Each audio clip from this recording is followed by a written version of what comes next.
Counsellor level پہ بھی. تو پارٹی نشان انہوں نے کسی کو جاری نہ کیا پوری یونین کونسل کے اندر. تو اس طرح جو ہے وہ مجھے پھر آزاد الیکشن جو ہے وہ لڑنا پڑا. صحیح.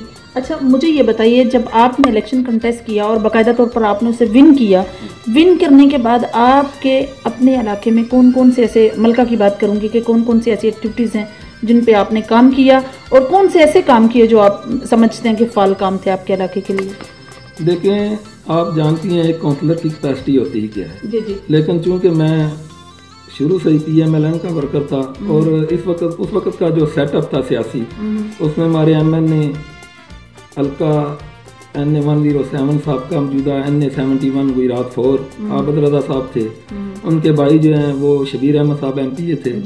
پھر بلدیاتی الیکشن کے سلسلے میں ان کے ایک بھائی ڈسٹرکٹ چیئرمین بنے چودھری محمد علی تنویر. تو ان کی معاملت بھی ہمیں ہر طرح حاصل رہی اپنے لوگوں کے مسائل حل کرنے میں.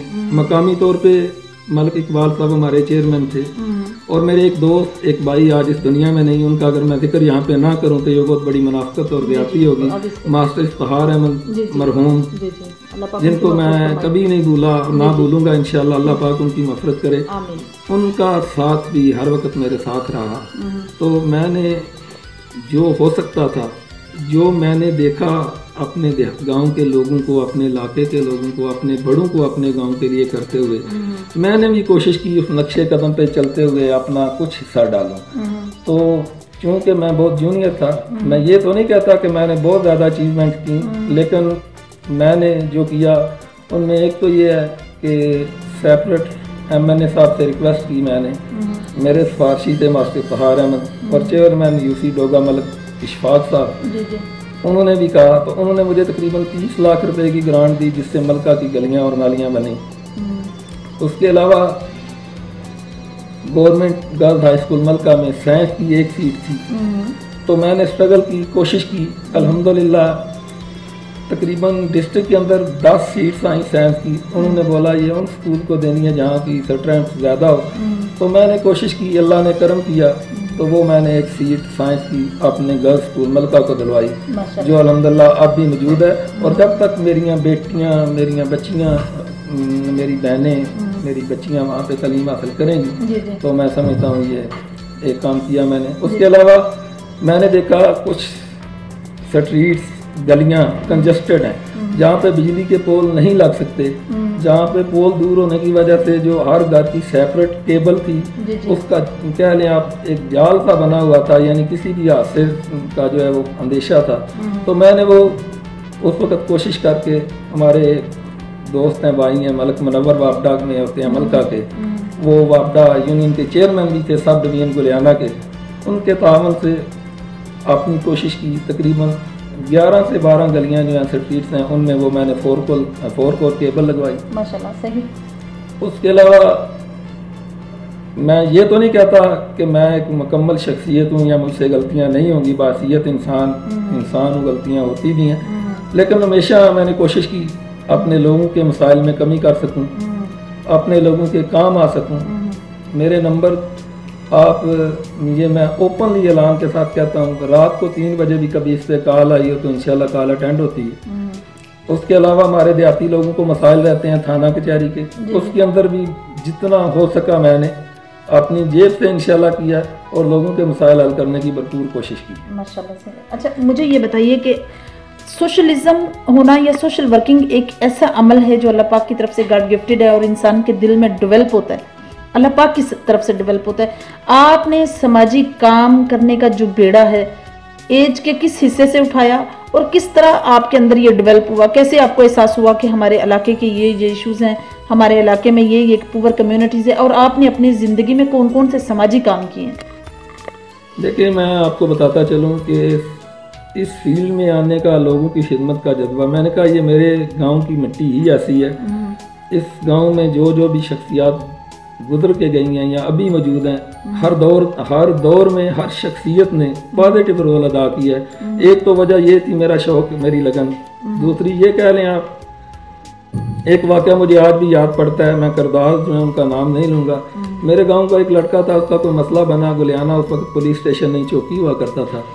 تو میں اس وقت کے جو منتخب نمائندگان سے تقریباً سب سے میں نے رابطہ کیا.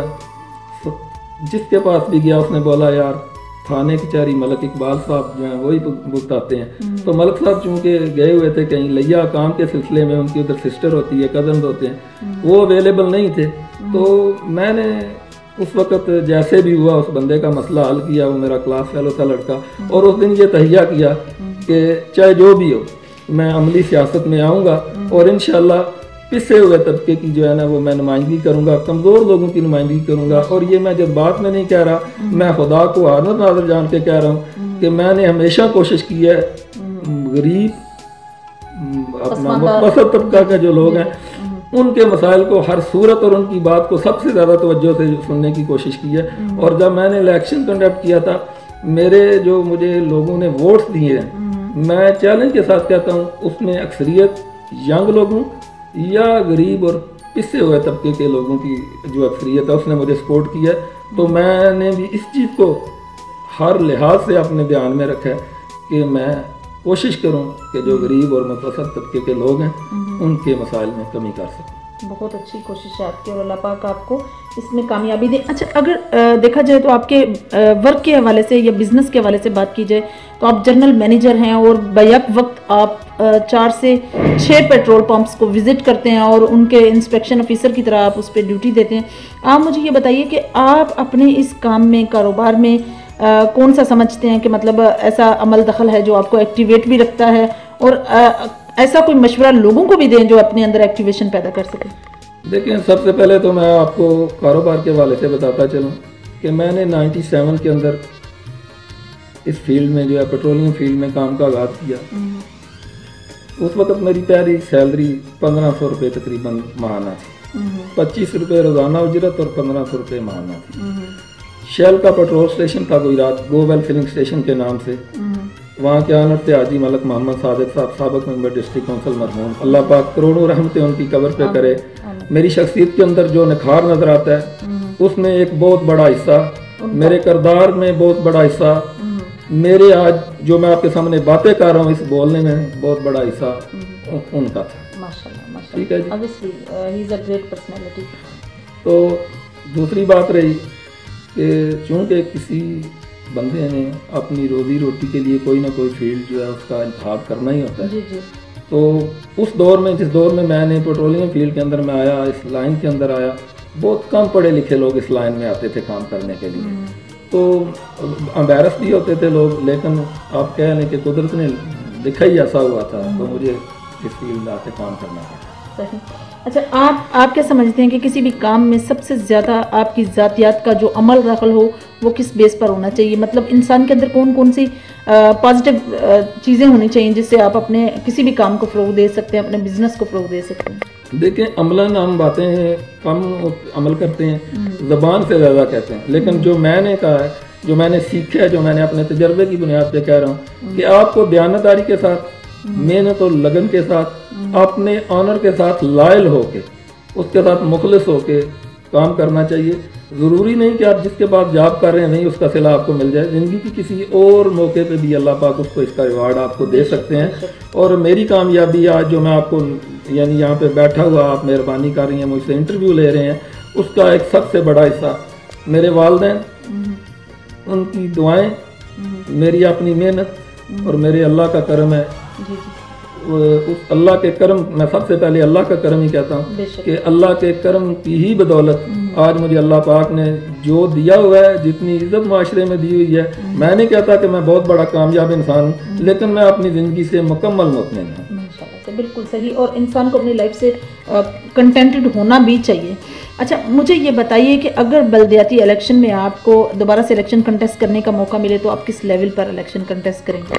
دیکھیں جی, اگر ولیج کونسل طرف سے الیکشن ہوتے ہیں, جو موجودہ حکومتی سیٹ اپ ہے, جس طرح انہوں نے وہ جو بنایا ہے یعنی ولیج کونسل اور نیبرہڈ کونسل, تو چونکہ میں ولیج سے تعلق رکھتا ہوں تو میں ولیج کونسل کا الیکشن جو ہے اگر میری پارٹی مشاورت کے بعد دوستوں, ساتھیوں, سنگ دڑے کی مشاورت سے انشاءاللہ میں PMLN کے پلیٹ فارم سے اور as a chairman panchayat council جو ہے انشاءاللہ الیکشن میں حصہ لوں. اچھا آپ مجھے یہ بتائیے کہ آپ اگر اپنے علاقے کے مسائل کو اجاگر کریں، ملکہ کے مسائل کی بات کر لیتے ہیں چونکہ آپ وہاں کے کونسلر رہے ہیں، آپ مجھے یہ بتائیے کہ مسائل کی بات کریں تو آپ کیا چینج چاہتے ہیں وہاں جیسے کہ ابھی آپ نے کہا کہ بلدیاتی الیکشن میں آپ الیکشن کنٹیسٹ کریں گے سب کی مشاورت کے ساتھ، تو آپ ابھی وہاں کیا تبدیلی چاہتے ہیں اور آپ کیا مسائل دیکھتے ہیں وہاں کے؟ دیکھیں اگر تو میں صرف چونکہ میں ملکہ کا نمائندہ ہوں تو میں یہ نہیں کہہ رہا، میں چیلنج سے کہہ رہا ہوں کہ آپ اور جو دیہات ہیں ان کو وزٹ کریں، میرے گاؤں کو بھی وزٹ کریں۔ الحمدللہ میرے گاؤں کے اندر ایسا ماحول ہے، ہمارے جو ینگ ہیں، میں یہاں پہ زیادتی ہوگی ذکر نہ کروں، حیدر اقرار ویلفیئر ٹرسٹ ہے موجودہ، ماضی میں عوان ویلفیئر ٹرسٹ رہی ہے، یعنی ہر دور کے اندر ملکہ میں ایسے نوجوان، ایسی ٹیم رہی ہے جنہوں نے ملکہ کے مسائل میں کمی کرنے کے لیے اپنی ہر طرح کی کوشش کی ہے۔ اس میں ہمارے محیر حضرات ہیں، یعنی کوئی بھی آپ کہہ لیں کو گاؤں کا مسئلہ بنتا ہے، چاہے وہ کسی کے ساتھ انفرادی ہو چاہے وہ ذاتی ہو، جو صاحب حیثیت لوگ ہیں وہ بھرپور اس میں حصہ لیتے ہیں۔ تو میں تو سمجھتا ہوں ابھی میرے گاؤں میں الحمدللہ کافی حد تک اللہ کا شکر ہے کہ آپ کہہ لیں کہ ایک شہر کا نقشہ پیش کرتا ہے، بلکہ شہر سے بھی بڑھ کے میرا گاؤں ہے، تو مجھے فخر بھی ہے اپنے گاؤں پہ اور اپنے گاؤں کے لوگوں پہ بھی۔ تو لیکن میں سمجھتا ہوں ایک گرلز ڈگری کالج ہونا چاہیے میرے گاؤں میں، میرے علاقے کے لیے۔ اس کے بعد اگر میری آواز کہیں ارباب اختیار تک جائے تو ہر چیز ہے ملکہ میں، لیکن ایک بینک نہیں ہے کسی بھی، یعنی کہہ لیں آپ نجی ہو یا گورنمنٹ سیکٹر کا ہو، ایک بینک کی ضرورت ہے وہاں پہ۔ تو باقی آپ کہہ لیں وقت کے ساتھ ساتھ جدت یا ضروریات وہ تو بڑھتی ہی رہتی ہیں۔ تو باقی اوورال جو ہمارے سیاستدان، جو ہمارے رہبر ہیں مقامی طور پہ جو بڑے ہیں، انہوں نے ایسا رول ہر دور میں ادا کیا ہے کہ ملکہ کے مسائل کو وقت کے ساتھ ساتھ جیسے ہی مسائل بنتے رہے ہیں ان کو حل کرتے رہے ہیں، اور انشاءاللہ حل کرنے کی کوشش کرتے رہے ہیں، اور ان کے نقشے قدم پہ چلتے ہوئے ہم بھی انشاءاللہ اپنا جو ہے نا اپنے حصے کا دیا جلائیں۔ ماشاءاللہ ملک صاحب، سب سے بڑی بات یہ ہے کہ جب انسان اپنی مصروفیت میں اتنا ٹائم گزارتا ہے تو فیملی جو ہے وہ مجھے لگتا ہے اگنور ہو جاتی ہے بائی چانس۔ آپ مجھے اپنی ذات کے بارے میں بتائیے کہ آپ بزنس کو بھی ٹائم دیتے ہیں، 4 سے 6 پیٹرول پمپس ہیں جن کے انسپیکشن بھی کرتے ہیں، ساتھ ساتھ آپ سیاست میں بھی ان ہیں اور سیاست کے بھی تمام معاملات کو دیکھتے ہیں، تو آپ اپنی فیملی کو کتنا ٹائم دے پاتے ہیں اس ڈیوریشن میں؟ دیکھیں آپ نے یہ جو کویسچن کیا اس کا جواب یقین جانے میں خدا کو حاضر ناظر جان کے کہہ رہا ہوں کہ صبح تقریباً 8 بجے میں اپنے گھر سے نکلتا ہوں، نکلنے کا ٹائم مجھے یاد ہوتا ہے، گھر میں کب جاتا ہوں یہ مجھے پتہ نہیں، یعنی کہہ لیں آپ تقریباً رات کے 11-12 بجے ہو جاتے ہیں، اور اکثر میری وائف جو ہے وہ یہ کہتی ہے کہ آپ کو جو ہمارا ٹائم جو ہے آپ ہمیں نہیں دیتے، آپ ہمارے ساتھ زیادتی کرتے ہیں، بچوں کے ساتھ زیادتی کرتے ہیں، آپ اگنور کرتے ہیں بچوں کو، تو کل کو بڑے ہو کے یہ بھی آپ کو اگنور کریں گے۔ تو میرے 2 بیٹے اور 2 بیٹیاں، تو جو اسپیشلی میرا چھوٹا بیٹا ہے تھوڑا ضدی مزاج ہے، میں قسم اٹھا کے کہہ سکتا ہوں آپ کو الفن کہ کئی دفعہ رات کے 11 بجے تک وہ بھوکا رہتا ہے کہ میرے پاپا آئیں گے تو میں کھانا کھاؤں گا، اور کبھی کبھار وہ بھوکا بھی سو جاتا ہے، کھانا نہیں کھاتا، میں نہیں جا سکتا۔ تو اس معاملے میں آپ یہ کہہ لیں کہ میں اپنی فیملی کو جو ٹائم نہیں دے سکتا جس طرح مجھے دینا چاہیے، اگنور ہوتی ہے فیملی، لیکن بات سیدھی ہے کہ جب اپنے معاملات اگنور ہوں گے آپ تبھی لوگوں کے مسائل حل ہوں گے۔ ہاں یہ بات بہت بڑی آپ نے کی ہے کہ obviously آپ اپنے معاملات کو اگنور کریں گے تو لوگوں کے مسائل کی طرف جائیں گے، اگر آپ اپنے ہی معاملات میں پڑے رہیں گے۔ لیکن ملک صاحب میرا اسپیشل مشورہ ہے آپ کے لیے بھی اور ہماری بابی کے لیے بھی، آپ بچوں کو بھی ٹائم دیں اور ان کو بھی دیں تاکہ زندگی میں کوئی کمی نہ رہ جائے، اسپیشلی بچوں کے معاملات میں میں سمجھتی ہوں کہ کبھی کمی نہیں رہنی چاہیے، کیونکہ بچے جب انفیریٹی کمپلیکس کا شکار ہوتے ہیں نا تو وہ چیز پھر والدین جو ہیں اس کو ایڈجسٹ نہیں کر پاتے۔ بہت اچھا آنسر کیا آپ نے پہلا سے۔ اچھا لاسٹ میں آپ اپنے ہی ملکہ کی عوام، یوتھ اور جنریشن کے نام کیا میسج دیں گے؟ دیکھیں میں اپنے گاؤں کے نوجوانوں کو یہ کہوں گا کہ میرے بھائیوں، میرے دوستوں، میرے بچوں، زندگی چاہے 1 دن ہو چاہے 100 سال ہو، ہمیشہ کوشش کرنی چاہیے، پازیٹیو سرگرمی میں گزارنی چاہیے، اپنے گھر والوں کے لیے، اپنے علاقے کے لیے، اپنے گاؤں کے لیے وقف رکھنا چاہیے اپنے آپ کو، جہاں تک ہو سکے، جتنا موقع مل سکے معاشرے کے اندر آپ کا مثبت رول ہونا چاہیے، منفی رول نہیں ہونا چاہیے، آپ کو ہلاکی طور پہ کسی پستی کا شکار نہیں ہونا چاہیے، آپ کہہ لیں مارلی آپ اتنے اپ گریڈ ہو کہ آپ کو بات کرتے ہوئے کسی بھی فیلڈ پہ، کسی بھی فارم پہ جو ہے وہ ذرا بھی شرمندگی محسوس نہ ہو، آپ کا ماضی بھی ایسا ہونا چاہیے۔ میں